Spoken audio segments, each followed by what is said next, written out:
सिंधुदुर्ग जिल्ह्यासह इतर जिल्ह्यातील ताज्या घडामोडी पाहण्यासाठी सिंधुदुर्ग 24 तासला सबस्क्राइब करा आणि बेल आयकॉनवर क्लिक करा। सिंधुदुर्ग 24 तास सदैव तुमच्या सोबत। पुढील बातमी पाहणार आहोत विस्ताराने। आत्ताची सर्वात मोठी बातमी।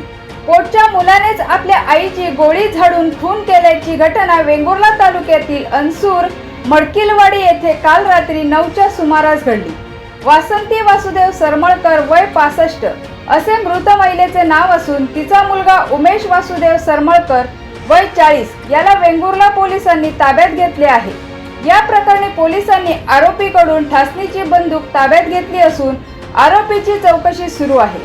दरम्यान आरोपीला दुपारी 2 वाजता कोर्टात आणण्यात येणार आहे।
सिंधुदुर्ग जिल्ह्यासह इतर जिल्ह्यातील ताज्या घडामोडी पाहण्यासाठी सिंधुदुर्ग 24 तासला सबस्क्राइब करा आणि बेल आयकॉनवर क्लिक करा। सिंधुदुर्ग 24 तास सदैव तुमच्या सोबत।